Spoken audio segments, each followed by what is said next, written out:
In the name of Allah, the All Beneficent, the All Merciful.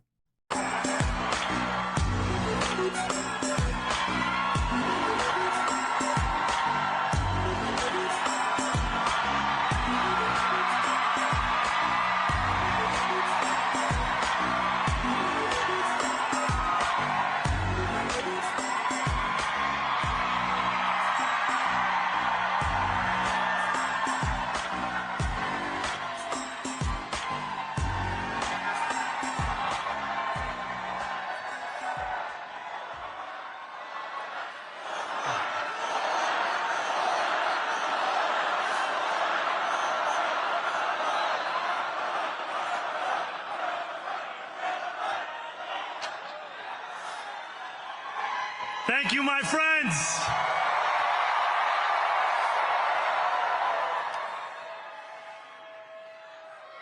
The sun may have set over our city this evening, but as Eugene Debs once said, I can see the dawn of a better day for humanity.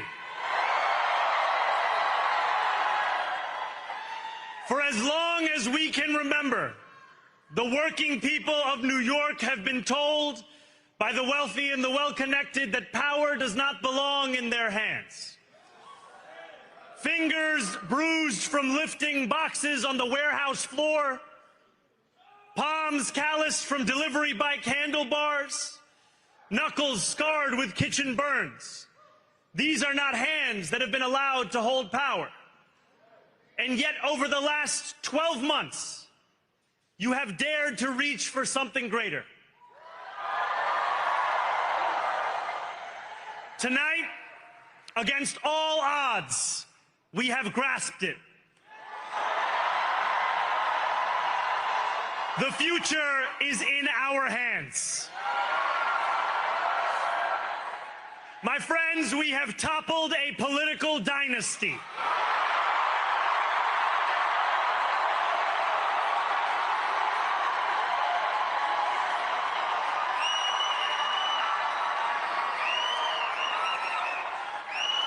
I wish Andrew Cuomo only the best in private life. But let tonight be the final time I utter his name as we turn the page on a politics that abandons the many and answers only to the few.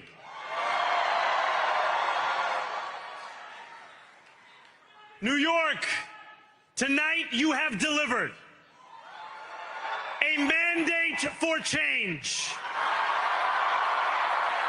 a mandate for a new kind of politics, a mandate for a city we can afford, and a mandate for a government that delivers exactly that. On January 1st, I will be sworn in as the mayor of New York City.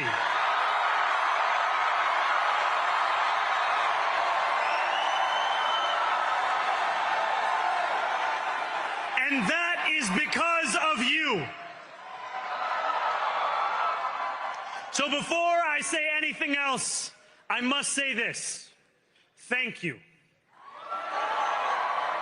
Thank you to the next generation of New Yorkers who refuse to accept that the promise of a better future was a relic of the past. You showed that when politics speaks to you without condescension, we can usher in a new era of leadership. We will fight for you because we are you. Or as we say on Steinway, ana minkum wa ilaykum.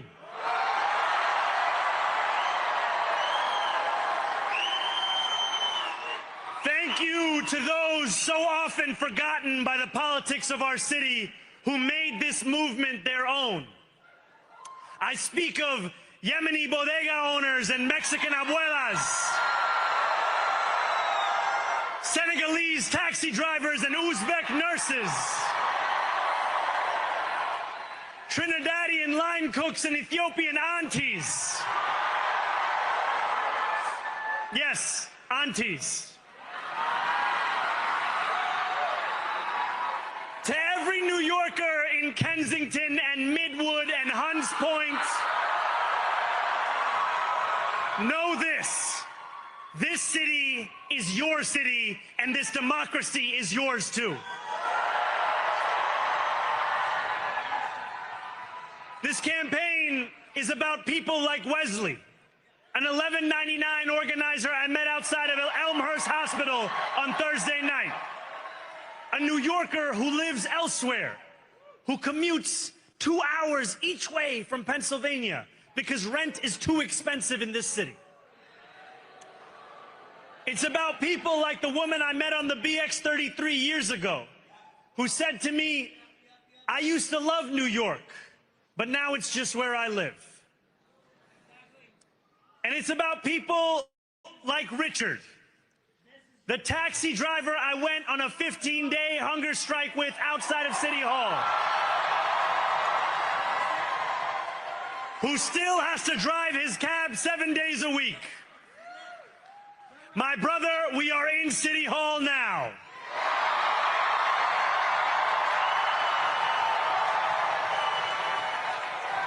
This victory is for all of them, and it's for all of you.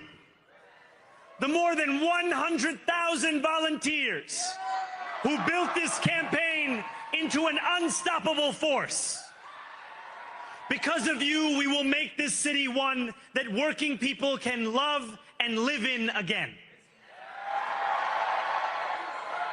With every door knocked, every petition signature earned, and every hard-earned conversation, you eroded the cynicism that has come to define our politics. Now, I know that I have asked for much from you over this last year. Time and again, you have answered my calls. But I have one final request. New York City, breathe this moment in. We have held our breath for longer than we know. We have held it in anticipation of defeat. Held it because the air has been knocked out of our lungs too many times to count. Held it because we cannot afford to exhale. Thanks to all of those who sacrificed so much, we are breathing in the air of a city that has been reborn.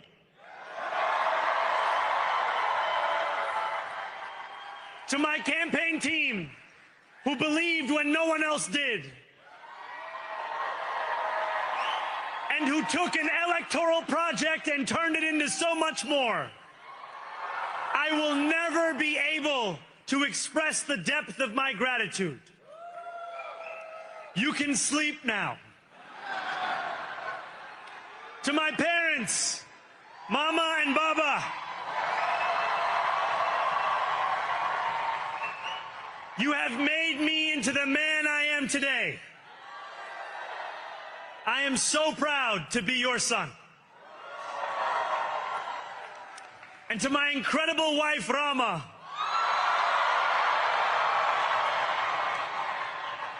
Hayati, there is no one I would rather have by my side in this moment and in every moment. To every New Yorker, whether you voted for me, for one of my opponents, or felt too disappointed by politics to vote at all, thank you for the opportunity to prove myself worthy of your trust. I will wake each morning with a singular purpose: to make this city better for you than it was the day before. There are many who thought this day would never come, who feared that we would be condemned only to a future of less, with every election consigning us simply to more of the same. And there are others who see politics today as too cruel for the flame of hope to still burn. New York, we have answered those fears. Tonight we have spoken in a clear voice. Hope is alive. Hope is a decision that tens of thousands of New Yorkers made day after day, volunteer shift after volunteer shift, despite attack ad after attack ad. More than 1 million of us stood in our churches, in gymnasiums, in community centers, as we filled in the ledger of democracy. And while we cast our ballots alone, we chose hope together. Hope over tyranny. Hope over big money and small ideas. Hope over despair. We won because New Yorkers allowed themselves to hope that the impossible could be made possible. And we won because we insisted that no longer would politics be something that is done to us. Now it is something that we do.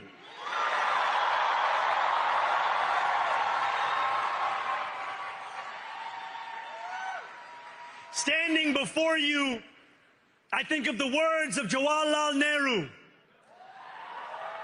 A moment comes but rarely in history when we step out from the old to the new, when an age ends and when the soul of a nation long suppressed finds utterance.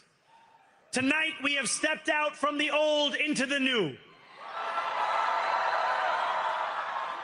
So let us speak now with clarity and conviction that cannot be misunderstood about what this new age will deliver and for whom.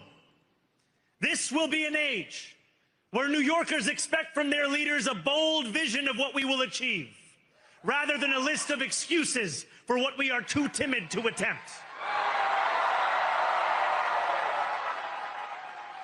Central to that vision will be the most ambitious agenda to tackle the cost of living crisis that this city has seen since the days of Fiorella LaGuardia.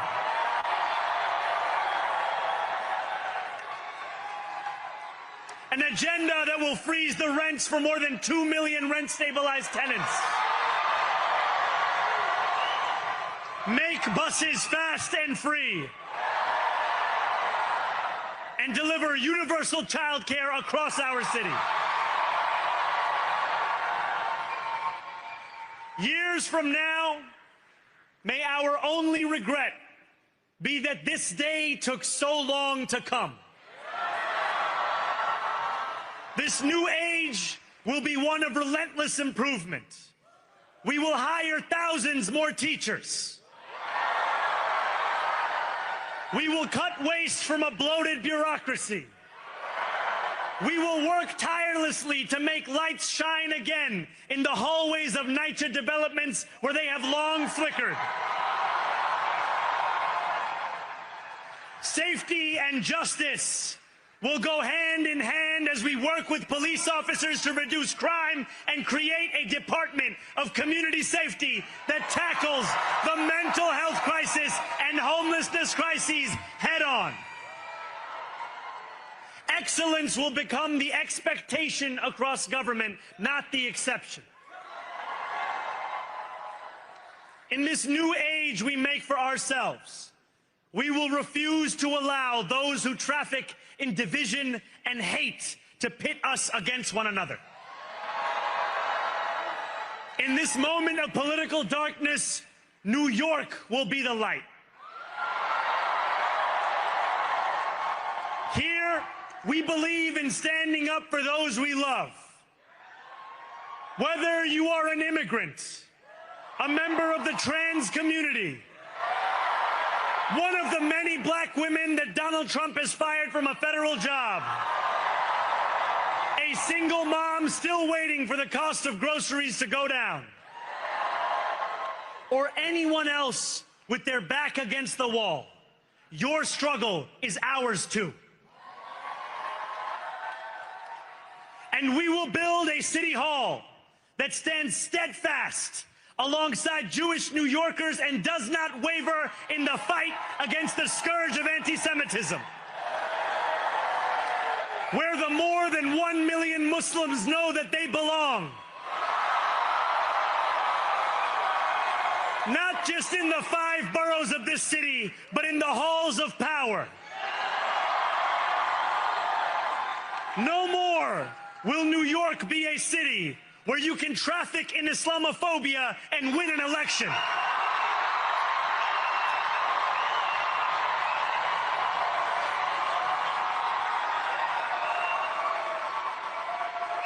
This new age will be defined by a competence and a compassion that have too long been placed at odds with one another.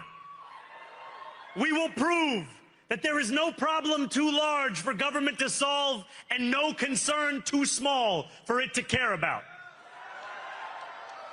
For years, those in City Hall have only helped those who can help them. But on January 1st, we will usher in a city government that helps everyone. Now, I know that many have heard our message only through the prism of misinformation. Tens of millions of dollars have been spent to redefine reality and to convince our neighbors that this new age is something that should frighten them. As has so often occurred, the billionaire class has sought to convince those making $30 an hour that their enemies are those earning $20 an hour. They want the people to fight amongst ourselves so that we remain distracted from the work of remaking a long broken system. We refuse to let them dictate the rules of the game anymore. They can play by the same rules as the rest of us. Together, we will usher in a generation of change. And if we embrace this brave new course, rather than fleeing from it, we can respond to oligarchy and authoritarianism with the strength it fears, not the appeasement it craves.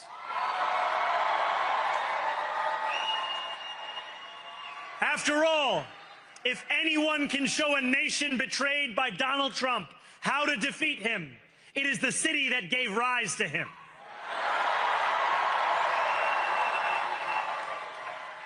And if there is any way to terrify a despot, it is by dismantling the very conditions that allowed him to accumulate power. This is not only how we stop Trump, it's how we stop the next one. So, Donald Trump, since I know you're watching, I have 4 words for you. Turn the volume up.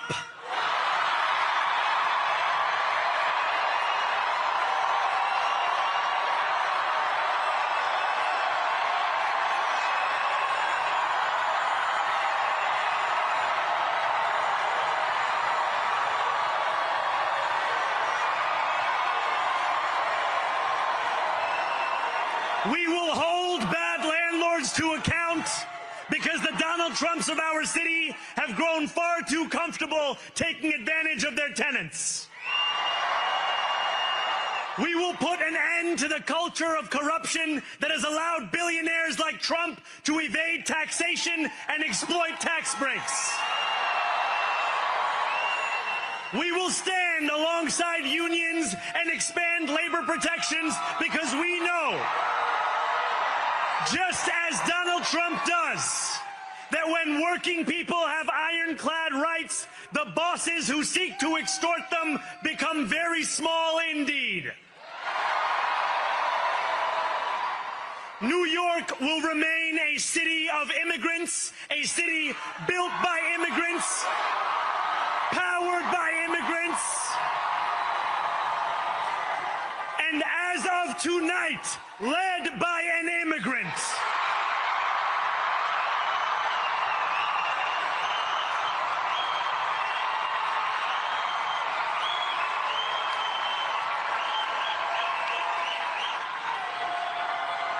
So hear me, President Trump, when I say this. To get to any of us, you will have to get through all of us.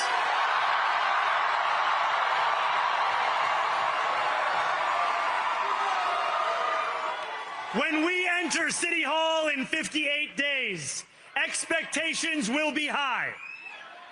we will meet them. A great New Yorker once said that while you campaign in poetry, you govern in prose. If that must be true, let the prose we write still rhyme, and let us build a shining city for all. And we must chart a new path, as bold as the one we have already traveled. After all, the conventional wisdom would tell you that I am far from the perfect candidate. I am young, despite my best efforts to grow older. I am Muslim. I am a democratic socialist. And most damning of all, I refuse to apologize for any of this. And yet, if tonight teaches us anything, it is that convention has held us back. We have bowed at the altar of caution, and we have paid a mighty price. Too many working people cannot recognize themselves in our party. And too many among us have turned to the right for answers to why they've been left behind. We will leave mediocrity in our past. No longer will we have to open a history book for proof that Democrats can dare to be great. Our greatness will be anything but abstract. It will be felt by every rent-stabilized tenant who wakes up on the first of every month, knowing the amount they're going to pay hasn't soared since the month before. It will be felt by each grandparent who can afford to stay in the home they have worked for, and whose grandchildren live nearby because the cost of childcare didn't send them to Long Island. It will be felt by the single mother who is safe on her commute and whose bus runs fast enough that she doesn't have to rush school drop-off to make it to work on time. And it will be felt when New Yorkers open their newspapers in the morning and read headlines of success, not scandal.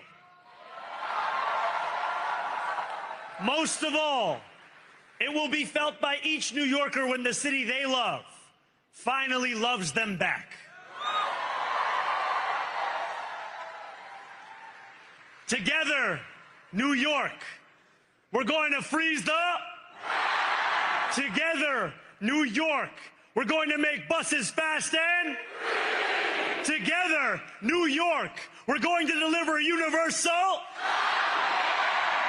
Let the words we've spoken together, the dreams we've dreamt together, become the agenda we deliver together.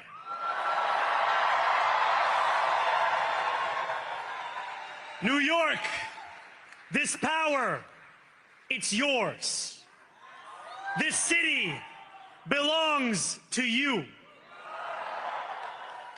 Thank you.